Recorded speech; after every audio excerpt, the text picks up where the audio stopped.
सीटों का मतलब मुझे लगता है कि जदयू ने ये साफ मैसेज दे दिया है बीजेपी को कि जो गठबंधन के दूसरे सहयोगी हैं, चाहे चिराग हो, चाहे जीतन राम मांझी हो, चाहे उपेंद्र कुशवाहा हो, ये तय करना बीजेपी का काम है।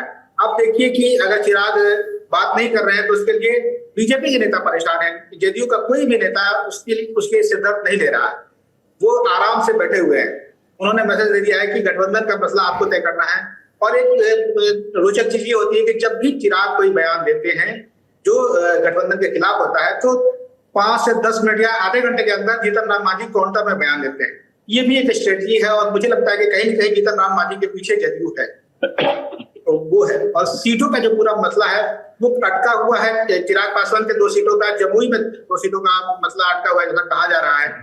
और जदयू और बीजेपी में कमोबेश सहमति है, सीटों का मसला नहीं है। मसला यह है कि वो एक सीट 2 सीट या कुछ भी सीट ज्यादा लेगा, वो बड़े भाई की भूमिका निभाना चाहता है और वो शायद मुझे लगता है कि मान लिया गया। जीतन राम मांझी कविताओं कहानियों के सहारे अपनी बात कहना चाह रहे हैं, चिराग पासवान अड़े हुए हैं। किस बात पे अड़े हैं पंकज जी, बताइए जरा।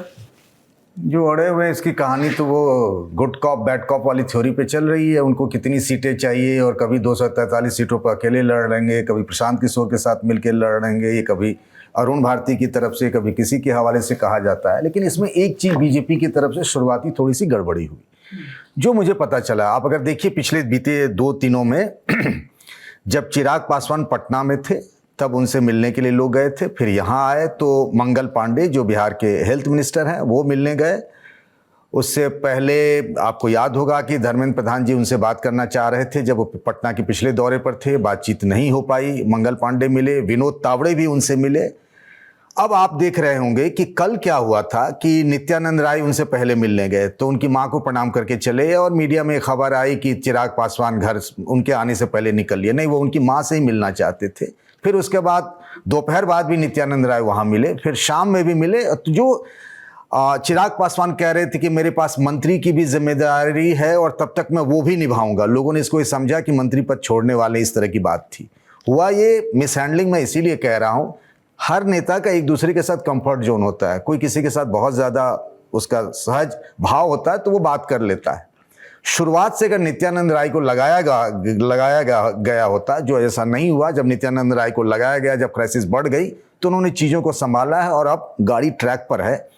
सीटों की संख्या से ज़्यादा कौन सी सीट चाहिए, जैसा संतोष जी कह रहे थे कि पूर्वी चंपारण की गोविंदगंज हो गई, बक्सर की बरमपुर सीट हो गई, इसी तरीके से वैशाली में लालगंज सीट से वो रामा सिंह को लड़ना चाहते हैं।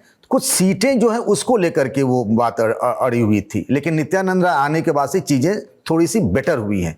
और ये जो कहा जाता है कि जीतन राम मांझी और चिराग पासवान दोनों के 36 के रिश्ते हैं, जैसे ही चिराग पासवान की तरफ से कुछ कहा जाता है तो जीतन राम मांझी की तरफ से बात आ जाती है। इससे पहले ये खबर आई कि 7 सीटों का ऑफर दिया गया और जीतन राम मांझी मान गए। उन्होंने एक सोशल मीडिया में पोस्ट भी किया कि हम के साथ एनडीए तैयार है। जब चुनाव की तारीखों की घोषणा हुई, अब वो कहने लगे कि भाई 15 सीट चाहिए मुझे और मुझे 8 विधायक जिताने हैं, 6% वोट शेयर चाहिए, पार्टी को मान्यता नहीं मिलती है तो मैं बहुत दुखी होता हूं। अब यहाँ भी नित्यानंद राय एक बड़े फैक्टर है। नित्यानंद राय चिराग पासवान अच्छे दोस्त हैं और आपको पता होगा कि जब 12 जनपद से हटाया गया था, घर खाली कराया गया था, तब सामान भी नित्यानंद राय के यहाँ लाया गया था।